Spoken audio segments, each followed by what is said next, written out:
It's been a hot second since we had a snap video here on the channel. That's because we finally got what I've been waiting for, and that's a balance update, and golly, is it a good one. The biggest one Marvel Snap has dropped to date. Let's dive on into the details, but before we do that, remember, if you enjoy this type of stuff, to tap that like button, leave a comment down below letting me know what your favorite change was in this set of changes. Let's dive right on into it, huh? To start with, Arnim Zola here got not really a change, but a rules update. So it used to be that even if Zola didn't destroy the thing that it targeted, whether that thing was something like Colossus or there was an armor in the path where it flipped up, you still copied the thing that you targeted, even if it wasn't destroyed. That is no longer the case, which means a card like Armor or Professor X on the same turn before Zola happens can provide counterplay to this card's effect, which is a good change, I think.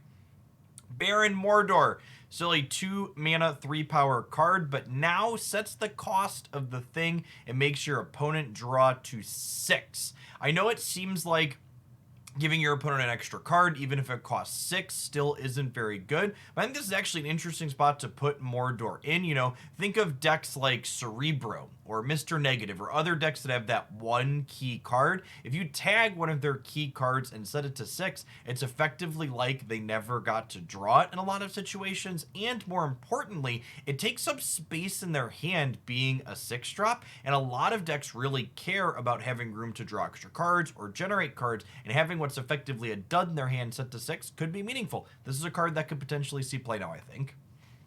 Jessica Jones, absolutely love this change. Very similar to the rescue change we saw in the balance patch before this one, where this is now a 4-cost card instead of a 5-cost card. They brought her power down a little bit, but she's still above rate compared to a lot of the other 4-drops. So 8 power for 4 mana is fantastic, and more importantly, because she ticks up into that 8th power on turn 5, that means on turn 6 you still have the option to play to that path. The problem when Jones was a 5-drop was you play her on 5, you then had to skip turn 6, which gave you a very predictable amount of power inside of a predictable path, which was powerful to your opponent because they could know, okay, we need to beat whatever is here +2 to likely win the path, and the 4 mana dynamic makes that completely different. I think this card will likely see play as well. Lady Sif. This is one of the few strict downgrades in this path. They've changed her from 2 mana to 3 mana. She's still just the best enabler for Ghost Rider, and she does curve 3 into 4 with Ghost Rider costing 4 now. Probably still sees play in that powerful combo, but definitely just worse than she previously was. Mr. Negative, speaking of just worse than they was, I was interested to see what they were going to do with this card. I think there are a lot of changes they could make, and this is definitely the easiest of them. This previously was a 4 mana 4 power card. It's now a 4 mana 1 power card. You were never really playing Mr. Negative for his stat line, so I definitely expect all the Mr. Negative decks to still be as good as before for the most part. It is noteworthy that one of the more powerful things the Negative deck would do is play Iron Man and Mystique with Iron Man, so the fact that Mr. Negative gives you 3 less power means that when you're doubling, it effectively gives 6 less power, so worse than before, but I would be very surprised if the Negative decks still aren't very good. Up next, we have a strict upgrade for the Spider-Man, now a 4 mana 3 power card, was previously a 4 mana 2 power card. Strict upgrade, maybe reasonable. Spider-Woman. I think this might actually be one of the sweetest changes in this set of cards. So she was previously a 4 mana 4 power card with this same effect, is now a 5 mana 7 power card.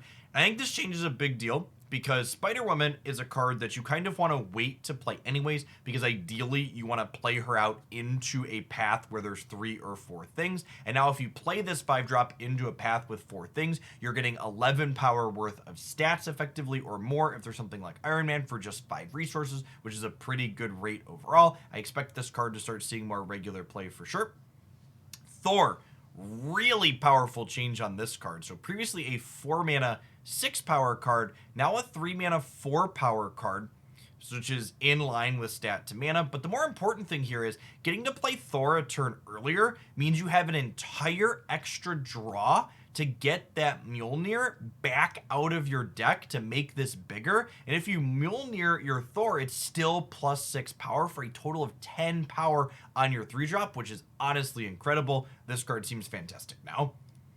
Abomination just gave it a 1-point stat bump, strictly better than before. Maybe it's playable in a Patriot deck now. Arrow, strict stat bump again, gaining 2 points. Previously a 6 power 5 mana card, now an 8 mana 5 power card. This card provides some pretty meaningful disruption too when she comes down. I could see this maybe pushing this card into the realm of playable. Black Bolt, another strict upgrade, just pushing that power up 1. I feel like this is probably more of a tech card than anything. This card saw play when Nova Carnage was the dominant deck to kind of discard their Nova on turn 5 or 6, but outside of metagame situations like that, I don't really see this card being particularly powerful even with one more stat line. Blue Marvel, another kind of big change here. So previously a 6 mana play is now a 5 mana play. They also reduced a power from it, but it also gives your other cards +1 power to again think of what this card can do for the board. If you play this out and your board is completely full, it's going to provide 11 other stats plus his base 3, means you can theoretically get 14 power for 5 mana off of Marvel, which is an incredible rate. It is worth noting that because of the change in power on Marvel here, this card is a bit worse in the Cerebro 3 power deck, but still playable there, even if it won't get Cerebro's bonus for itself. The Devil Dinosaur, ongoing, you have +2 for each card in your hand. That's the same as before, but look at the mana cost and the power here. Previously a 4 mana base 0 power card, now a 5 mana base 3 power card. This is not a nerf or an upgrade, is kind of a side grade. This is going to be better in some spots and worse in others. I think the thing that's most notable about this change is this is no longer a 0 mana card that you can play after you Mr. Negative to invert it. So still reasonable with negative as a 3 mana 5 power card, but it's one less completely free thing that those decks can do, which I think is probably the intention of this side grade. Gamora here, pretty big change, gets 5 power now if your opponent played a card at the same location as her, meaning you can get 12 power worth of stats for 5 mana. That could be enough of a stat line that now you want to play her along with Daredevil, since that lets you know where things are going on turn 5, but it feels like the stat line to risk here is finally worthwhile with the potential of 12 stats for just 5 mana. Claw now gives 6 power to his location to the right, a strict upgrade from the 5 power that it gave to that location before. You can see from my Infinity Split and then some here that I like playing with Claw, so I'm really going to experiment with this one because I think some of the most interesting and fun cards in Snap are definitely the ones that let you sneak power into other locations that you otherwise filled up previously in the game. Red Skull, another small strict upgrade here, getting it 1 more point of power. This makes Red Skull's failure rate, where you play it into a path where they have 4 cards, you still get 7 power out of him, and his upside, if you were to say Venom him or Enchantress him or Zero him, is better than before. I think the Zero deck with this card was already pretty reasonable, and it's just now better than it was previously. Ronan the Accuser, another side grade here, similar to Devil Dino. Now a 5 mana card. Doesn't have base power like Devil Dino, but now gets 3 power for every card in your opponent's hand, as opposed to the 2 that it got previously. Again, not strictly better or strictly worse, just situationally better and situationally worse. I like a lot of these changes inside of these digital card games. I think whenever you can avoid strict upgrades or downgrades when you're rebalancing, it's a net positive. It gives players more things to figure out. Agatha gains an extra stat line here, gaining 14 base power. Hulk gains an extra stat line, turning up to 12 base power. I actually think this could mean Hulk will see some play, not only in Patriot decks where it's a vanilla threat, obviously, but the fact that it is the same stat line as something like Magneto means you actually have some consideration when you're building a deck that wants this 6-drop bomb. Do you want Magneto or do you want Hulk? There's definitely spots where Magneto moving 3 and 4 cost things is advantageous, but there's also a lot of spots where it's not advantageous, and Hulk could provide perhaps a little bit more consistent top end. Onslaught gaining a 7th point of power here. Not even a strict upgrade on this card, because it is noteworthy this card was seeing play in a 6 power Cerebro deck that I was actually a fan of, and I think that that deck is just no longer playable without Onslaught, because it has too much power, which is a little bit sad, but it is what it is. Ultron gained another extra point. I think this card is probably still bad. The drones are 1 power and they're powerless, so they kind of work with Patriot, but in my experience, you're better off doing other things with Patriot than Ultron, but, you know, strictly better than before yet again. Spectrum, another strict upgrade here, getting a 5th point of power when it previously just had 4. I think Spectrum already had a deck that was pretty close, if not playable, and making her slightly better will again just continue pushing that in that direction. Whew.